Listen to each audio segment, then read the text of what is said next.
RTV app వార్తల్ని క్షణాల్లో చదివే అవకాశం ఉంటుంది. ఒక న్యూస్ పేపర్, ఒక టెలివిజన్ ఛానల్ మీ చేతుల్లో ఎప్పుడు ఉంటాయి. ఉమ్మడి కరీంనగర్ జిల్లా వ్యాప్తంగా ఇటు కరీంనగర్, రాజన్న సిరిసిల్ల, జగిత్యాల, పెద్దపల్లి 4 జిల్లాలకు సంబంధించి ఎంపీటీసీ, జెడ్పీటీసీ ఎన్నికల నిర్వహణకి రంగం సిద్ధమైంది.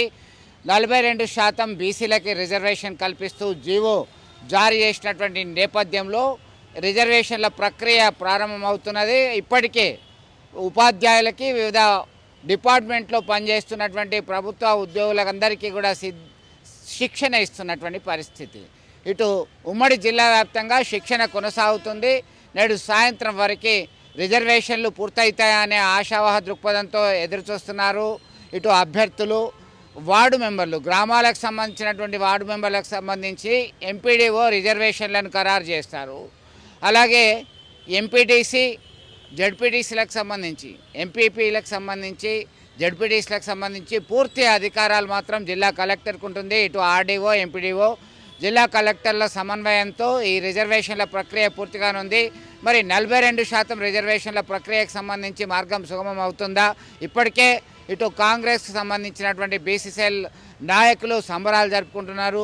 మరొక వైపు కొంతమంది అనుమానాలు వ్యక్తమవుతున్నారు. దీనిపైన ఎలా ముందుకు వెళ్తారని ఇన్నాళ్ళు వేచి చూసినటువంటి నేపథ్యంలో ఒకవైపు ఆర్డినెన్స్ జారీ చేయడము, అలాగే తెలంగాణ రాష్ట్ర శాసనసభ ఆ బిల్లును ఆమోదం తెలిపి మరి గవర్నర్కి పంపి గవర్నర్ ద్వారా రాష్ట్రపతికి పంపడము, ఇవంతా కూడా ఒక ప్రక్రియ కొనసాగుతూనే ఉన్నటువంటి నేపథ్యంలో ఎలా ఉండబోతుంది అనేది ఇప్పటికే ఇంకా సంశయంగా ఉన్నప్పటికీ ఎంపీటీసీ, జడ్పీటీసీ ఎన్నికలు ముందుగా నిర్వహించి మండల అధ్యక్షులకి సంబంధించి అలాగే జిల్లా పరిషత్ చైర్మన్లకు సంబంధించి ఎన్నికల ప్రక్రియ పూర్తయిన తర్వాతనే గ్రామ పంచాయతీ సర్పంచ్లు అలాగే మున్సిపాలిటీ, మున్సిపల్ కార్పొరేషన్ల ఎన్నికలు నిర్వహించడానికి మేము కట్టుబడి ఉన్నామనేటువంటి ఇండికేషన్ రాష్ట్ర ప్రభుత్వం ఇవ్వడం జరిగింది. ఇప్పటికే ఆశావాహ దృక్పథంతో ఉన్నటువంటి అభ్యర్థులు బడా నాయకుల చుట్టూ తిరుగుతున్నటువంటి పరిస్థితి మనం గమనిస్తున్నాం.